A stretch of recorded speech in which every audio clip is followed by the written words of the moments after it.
आज की रात करीब 10 बजे शहर से कुछ दूर एक सुनसान सड़क पर एक कार तेज गति से दौड़ रही थी, जिसमें 3 नौजवान लड़के अभी अभी शहर के किसी बड़े बार में शराब का नशा करके घर के लिए निकले थे। तीनों किसी चिंता में एकदम शांत बैठे थे।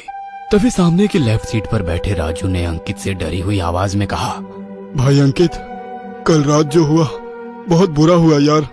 राजू, तो यही बात मुझसे कितनी बार कह चुका है, मुझे याद नहीं, पर तू उसके बारे में ज्यादा सोच मत। जो हुआ वो बदलेगा नहीं। उस घटना को एक बुरा सपना समझकर भूल ही जाना हम तीनों के लिए बेहतर होगा। क्यों मोंटी, कुछ समझा? वैसे बताने के लिए शुक्रिया, पर ये बात तो मैं आज सुबह ही समझ गया था। बस मुझे थोड़ी चिंता इस बात की है कि उसी को लेकर तुम लोग मुझे आज दोपहर से परेशान कर रहे हो।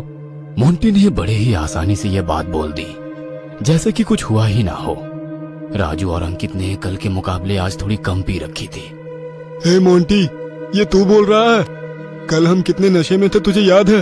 कल हमने शराब के नशे में कितनी भयंकर गलती की है, और ये सब तेरा ही प्लान था। राजू ने पश्चाताप की आवाज में कहा। छोड़ ना यार, वो देख सामने मेरा ठिकाना आ गया है। ठीक है दोस्तों, मैं चलता हूँ। अंकित, सामने रोक दे भाई। मोंटी ने बात को टालते हुए कहा। गाड़ी किसी बड़े से बिल्डिंग के सामने आकर रुकी। यह सिर्फ अकेली ऐसी बिल्डिंग थी जो कि सबसे ऊंची थी। बाकी आसपास तो कुछ छोटे छोटे मकान ही थे, और उनसे कुछ ही दूरी पर काली घनी झाड़ियां थी जो बड़ी ही डरावनी दिखाई दे रही थी। मोंटी गाड़ी से उतरा और अपने साथियों को गुड नाइट कहते हुए बिल्डिंग की ओर मुड़ा। इधर अंकित ने कार घुमाई और सीधे राजू के घर का रास्ता पकड़ लिया। तो अचानक सामने से एक काली धुएंधार परछाई आई और उनको धीमी गति से पार करते हुए पीछे की ओर कहीं गुम हो गई। राजू और अंकित दोनों ही चौंक गए कि अभी यह जस्ट क्या हुआ था। तभी गाड़ी चलाता हुआ अंकित बोला, हे राजू, शायद आज भी हमको कुछ ज्यादा ही चढ़ गई है। चल चुपचाप घर चलते हैं। मैं तुझे छोड़ देता हूँ, फिर मैं अपने घर के लिए निकलूंगा और गहरी नींद में सो जाऊंगा। ज्यादा सोचूंगा तो पागल ही हो जाऊंगा, और तू भी सीधे जाकर सो जाना, और नींद ना आए तो एक आध पैग शराब और गटक जाना, अपने आप ही नींद आ जाएगी। इतना कहकर अंकित चुपचाप गाड़ी की स्पीड दुगुनी करता हुआ स्टीयरिंग संभालने लगा। और राजू ने अपने मन में सोचा कि शायद कल रात को मैं अपने घर पर ही रुकता तो अच्छा होता। गाड़ी सुनसान रास्ते पर थी। दोनों ओर के जंगलों की तेज हवा रौ रौ करते हुए इधर से उधर भटक रही थी। कहीं से किसी पेड़ पर बैठे उल्लू के चीखने की आवाज आ रही थी। इधर मोंटी सीटी बजाता हुआ धीरे धीरे बिल्डिंग की ओर बढ़ रहा था। तभी उसके पीछे कोई दिखा। काली साड़ी, गोरा बदन और काले बिखरे लंबे बालों वाली एक डायन, जिसकी लाल लाल आंखें मोंटी की ओर भयानक गुस्से से गड़ी हुई दिखाई दे रही थी। लग रहा था मानो मोंटी ने उस औरत के साथ बहुत बुरा किया है। आगे की ओर मोंटी अपने कदम बढ़ा रहा था कि तभी उसको ऐसा लगा जैसे कोई उसका पीछा कर रहा हो। किसी के चलने की आवाज उसे आ रही थी। चलने की आवाज उसकी ओर धीरे धीरे तेज होने लगी। उसने जैसे ही पीछे मुड़कर देखा, उसे वहां कोई भी दिखाई नहीं दिया। उसे लगा शायद उसका वहम होगा। उसने सामने देखा, तभी अचानक वो डायन उसके चेहरे के एकदम करीब आ गई और डरावनी हंसी से गायब हो गई। मोंटी कांप उठा। वो बहुत डर गया था। डर के मारे उसके शरीर से पसीना निकलने लगा। वो सीधे एस्केलेटर की ओर भागा। वो अंदर गया और सीधे 10वें माले का बटन दबाकर डर के मारे कांपने लगा। एस्केलेटर का दरवाजा बंद हुआ और मशीन चलने लगी। कुछ फ्लैट्स पार करने के बाद एस्केलेटर की लाइटें जगमगाने लगी और अचानक बंद हो गई। जैसे ही उजाला हुआ, सामने वही डरावनी डायन का भयानक चेहरा दिखाई दिया। मोंटी की बोलती बंद हो गई। वह जोर से चिल्लाना चाहता था, पर उसके मुंह से एक आवाज तक नहीं निकल पा रही थी। वह बुरे तरीके से डर चुका था। तभी अंधेरा हो गया। मोंटी ने जैसे ही अपनी आंखें बंद की, उजाला हो गया। उसने सामने देखा, उसे वो दिखाई नहीं दी। 10वां माला आ चुका था। हाथों से अपने चेहरे का पसीना पोंछते हुए उसने ऊपर देखा। वो डायन ऊपर एस्केलेटर पर लटकी हुई मोंटी की ओर डरावनी हंसी में देखे जा रही थी। एस्केलेटर का दरवाजा पूरा खुलने को ही था कि मोंटी तुरंत ही वहां से भाग निकला और अपने रूम की चाबी जेब से निकालकर अपने दरवाजे पर आ गया। उसने लॉक खोला, दरवाजा बंद किया और सीधे अपने बिस्तर की ओर पलायन किया। उसने बिस्तर से चादर उठाया और अपने पूरे शरीर को उस चादर से बिस्तर में छिपा लिया। वो डर के मारे कांप रहा था। कि तभी अचानक किसी ने पैरों की ओर से चादर को खींचा। मोंटी की हालत खराब हो गई। डर के मारे उसकी आंखें गीली हो चुकी थी। तभी उसे किसी के जोर जोर से हंसने की आवाज आने लगी। मोंटी ने बिस्तर पर बैठे बैठे सामने की दीवार पर कुछ देखा। वह डायन मोंटी की ओर अपनी लाल आंखें और चेहरे की डरावनी हंसी को टिकाए धीरे धीरे दीवार से नीचे उतर रही थी। मोंटी समझ चुका था कि उसके साथ ये सब क्या और क्यों हो रहा है। उसके सामने कल रात का सारा दृश्य आने लगा। उसे लगने लगा कि उसका समय आ चुका है, अब वो नहीं बचेगा। वह जानता था कि ये डायन कौन है जो उसके साथ ऐसा कर रही है। वह डरते हुए एकटक उस दीवार से उतरती हुई डायन को शून्य की स्थिति में घूर रहा था कि तभी अचानक वो डायन मोंटी की ओर झपटी और उसे खिड़की से बाहर फेंक दिया। वह हवा में था कि तभी वो नीचे की ओर सरसरा कर गिरने लगा। बिल्डिंग के बाहरी और नीचे जमीन पर मोंटी धड़ाम से आ गिरा। उस डायन ने टूटी खिड़की से जमीन पर गिरे मोंटी को देखा और बड़ी सी हंसी में वो कहीं गायब हो गई। इधर राजू को उसके घर छोड़ अंकित अपने घर के लिए निकला। आसपास इतना सन्नाटा था कि उस सन्नाटे में उसे घुटन सी होने लगी। अकेली सड़क पर अंकित ने अपनी गाड़ी की स्पीड एकदम से बढ़ाई और सनसन करते हुए गाड़ी को भगाने लगा ताकि वो घर जल्दी पहुंच सके। उसने सोचा कि मेरा घर अभी 18 किलोमीटर की दूरी पर है, क्यों ना गाने ही सुनता चलूं, तो ये भयानक सन्नाटा खत्म हो जाएगा। वो कोई पुराना सा गाना लगाने ही जा रहा था कि तभी अचानक उसकी गाड़ी से किसी के टकराने की आवाज हुई। उसे लगा कि उसने किसी को जैसे अपने गाड़ी के पहियों तले कुचल दिया हो। उसने गाड़ी का ब्रेक पकड़ा और अपने दाईं ओर के दरवाजे के छोटे से आईने में पीछे झांक कर देखा। सड़क पर बेहोशी की हालत में कोई स्त्री उसे दिखाई दे रही थी। अंकित ने दरवाजा खोला और पीछे सड़क पर पड़ी उस स्त्री की ओर जाने लगा। उसकी धड़कन तेज हो गई। उसने सोचा कि अब ये मुझसे क्या हो गया। उसका शरीर कांपने लगा। उसके माथे से डर की एक लहर उमड़ रही थी। वह धीरे धीरे उस स्त्री की ओर पहुंचा। उसने उस स्त्री के कांधे को पलट कर देखा। अचानक उस स्त्री ने डरा देने वाली हंसी में अपनी लाल आंखें खोली। यह स्त्री वही डायन थी जिसने अभी अभी मोंटी को खिड़की से फेंका था। अंकित के पैरों तले जमीन खिसक गई। वह एकदम से चौंक कर पीछे हट गया और डर के मारे उसकी सांस फूल गई। वह भागकर गाड़ी के पास गया। वह डायन सड़क पर खड़ी होकर उसे देख रही थी। अंकित ने गाड़ी का दरवाजा खोला और अंदर बैठकर गाड़ी स्टार्ट की। दरवाजा लॉक करके आईने में उसने पीछे देखा। उसे वहां कोई भी नजर नहीं आया। उसने सनसनाकर गाड़ी भगाई। गाड़ी चलाते हुए वो ऐसे कांप रहा था जैसे किसी काम के बोझ तले वो बहुत थक चुका हो। वह इतना डर चुका था कि गाड़ी को बहुत तेज रफ्तार से सामने की ओर भगा रहा था। तभी उसने ऊपर की बीच वाले छोटे आईने में पीछे उस डायन की एक झलक देखी। वह एकदम से चौंक गया और डरते हुए उसने पीछे देखा। उसे वहां कोई भी नजर नहीं आया। पीछे की सीट उसे एकदम खाली दिखी। उसने जैसे ही आगे की ओर देखा, उसके सामने वाले बड़े कांच पर वो डायन उल्टी लटक कर उसे देख रही थी। अंकित ने अपना सारा संतुलन खो दिया और स्टीयरिंग को एकदम से तेजी से अपनी बाईं ओर घुमाकर सामने किसी पेड़ पर एक जोरदार टक्कर मार दी। गाड़ी की स्पीड बहुत तेज थी।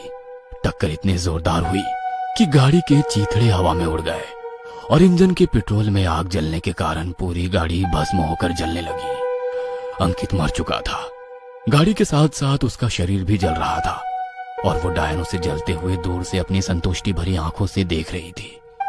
उसकी डरावनी हंसी में ऐसा लग रहा था मानो वो मन ही मन बहुत खुश थी, क्योंकि उसका दूसरा शिकार अभी पूरा हो चुका था। उस जलती हुई गाड़ी को एकटक देखते हुए वो डायन अचानक आंखों से ओझल हो गई। किसी बंगले के आसपास एक बड़ा सा गार्डन नजर आ रहा था जिसमें कुछ छोटी बड़ी झाड़ियां थी जो रात की ठंडी हवा में लहलहा रही थी। उस बंगले की दूसरी मंजिल की एक बड़ी सी खिड़की का उजाला बाहर की ओर प्रकाशित हो रहा था। वहां नीचे किसी झाड़ी के पास अचानक उस डायन की परछाई प्रकट हुई और वो उस खिड़की की ओर ताकने लगी। खिड़की से उस डायन का वो भयानक चेहरा बड़ा ही डरावना लग रहा था। वह एकटक इस ओर देखे जा रही थी कि तभी अचानक वो खिड़की के अंदर घुस गई। बाथरूम में किसी के शावर लेने की आवाज आ रही थी। बारिश की तरह शावर की बूंदें किसी का शरीर भिगा रही थी। वो राजू था जो अपनी आंखें बंद करके शावर की गर्म बूंदें अपने चेहरे पर कल की चिंता में डूबा हुआ ले रहा था। इतने में वो डायन ठीक राजू के पीछे दीवार के पास दिखाई दी। अचानक राजू को अब ऐसा महसूस होने लगा कि वहां पर वो अकेला नहीं है। उसके साथ कोई और भी मौजूद है जो उसकी ओर गुस्से से घूर कर देखे जा रहा हो। राजू ने अपनी आंखें खोली और पीछे मुड़कर देखा। उसे वहां कोई भी नहीं दिखा। उसे लगा कि मैं कुछ ज्यादा ही चिंता कर रहा हूं। उसने अपनी आंखें बंद की और सोचा, शायद वो मेरा वहम था। मुझे फ्रेश होकर चुपचाप सोने की कोशिश करनी चाहिए। जैसे कि अंकित ने कहा था, ज्यादा सोचूंगा तो पागल ही हो जाऊंगा। तो मुझे भी ज्यादा सोचना नहीं चाहिए, यही मेरे लिए सही रहेगा। शावर लेते लेते उसने जैसे ही अपनी आंखें खोली, उसने देखा कि शावर से गर्म खून की बूंदें उसके चेहरे को भिगा रही है। उसका सारा शरीर खून से लथपथ हो चुका है। वह डर से सहम गया। शावर की बूंदों से पीछे हटकर वह अपने खून से सने शरीर को ताकने लगा। उसकी सांस फूल गई और धड़कन तेज हो गई। वह बड़ी बड़ी सांसें लेने लगा। एक पल में ही उसने अपनी आंखें बंद की और खोल दी। उसने देखा कि सब कुछ नॉर्मल है। उसका शरीर पानी से भीगा है, ना कि खून से। उसने शावर की बटन बंद की और खुद को जल्दी से टॉवेल में लपेट लिया और फिर बाथरूम से बाहर निकल आया। वह घबराया हुआ था। घबराहट में उसने अपने नंगे शरीर को कपड़ों से ढक लिया और वह सीधा आईने के सामने घबराते हुए जा खड़ा हुआ और अपने गीले बालों को टॉवेल से पोंछते हुए बड़ी बड़ी सांसें लेकर कुछ सोचने लगा। ये जो अभी हुआ था वो क्या था? क्या वो सच में हुआ था या कोई सपना था? उस आईने के सामने बालों को पोंछते हुए वो ऐसा सोच ही रहा था कि तभी अचानक उसे आईने में किसी की परछाई दिखी। वो डायन उसे अपनी डरावनी हंसी में लाल लाल आंखों से घूर रही थी। राजू ने उसको देखा। वो चौंक गया। उसने पीछे पलटकर देखा। राजू को उस डायन का भयानक चेहरा दिखाई नहीं दिया। राजू ने जैसे ही आईने की ओर मुड़कर देखा, उसे वो डायन का डरावना चेहरा नजर आया।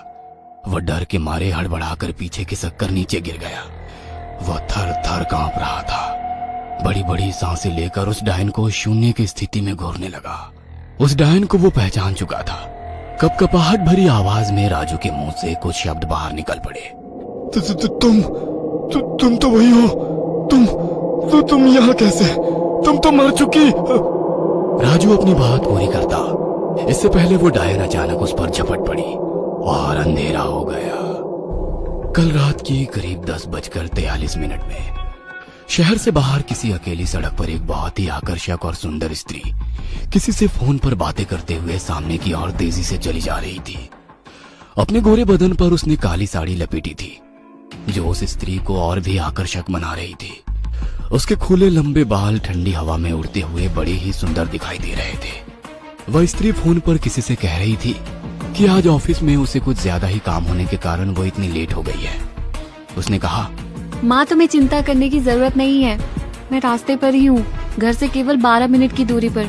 रास्ता सुनसान है और बड़ा ही डरावना है, बहुत सन्नाटा भी है यहाँ, पर मैं जल्दी पहुँच जाऊंगी। कानों में हेडफोन लगाए तुमसे बात कर रही हूँ और फोन की टॉर्च भी सामने करके लगाई हूँ। तुम सो जाओ, मैं अभी फोन रख रही हूँ।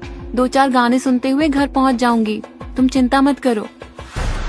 इतना कहकर उसने कॉल की लाइन काटी और 90 के दशक का कोई पुराना हिंदी सॉन्ग सुनने लगी। गाने सुनते सुनते वो स्त्री तेजी से चलती जा रही थी ताकि घर जल्दी पहुंच सके, क्योंकि उस सड़क पर उसके अलावा कोई और नहीं था। उसने अभी तक केवल एक सॉन्ग ही सुना होगा कि तभी अचानक तेज रफ्तार से आती हुई एक कार उसके पास से होकर गुजरी और आगे जाकर रुकी। रिवर्स होकर कार पीछे की ओर आई। वह स्त्री डर गई। कार से 2 लोग उतरे और स्त्री का मुंह बंद करके उसको पकड़ा और कार के अंदर ले जाकर उसे बंद कर दिया। दरवाजा बंद हुआ और वो कार तेजी से किसी सुनसान घने जंगल के रास्ते चली गई। गाड़ी हवा से बातें कर रही थी। अंदर राजू ने उस स्त्री का मुंह बंद कर दिया था और उसके हाथों को अपने पैरों से कसकर जकड़ लिया और मोंटी उसके पैरों को दबोचकर छोटी हंसी में अपनी कमीज उतारने लगा। गाड़ी सन सन करते हुए जंगल के रास्ते तेज रफ्तार में आगे की ओर जा रही थी कि तभी उस गाड़ी की रफ्तार बहुत धीमी हो गई। वह धीमी गति में सड़क के किनारे किसी पेड़ से नीचे जा रुकी। दरवाजा खोलकर अंकित बाहर निकला और पीछे मोंटी के साइड का दरवाजा खोलकर अंदर घुस गया।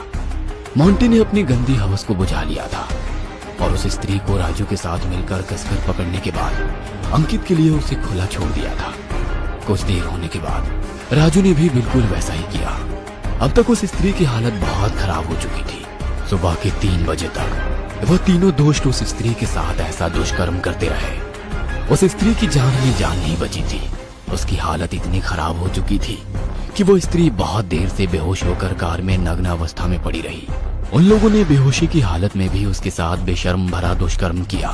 फिर उसे उसके कपड़े पहनाकर कार को स्टार्ट करते हुए कुछ दूर किसी छोटी टेकड़ी की खाई पर ले गए और फिर इन तीनों ने बेहोशी की हालत में ही उसे खाई में नीचे फेंक दिया। वो नीचे गिर रही थी। नीचे नदी में पानी की लहर कुछ ज्यादा ही तेज लग रही थी। उसकी पानी से एक जोरदार टक्कर हुई।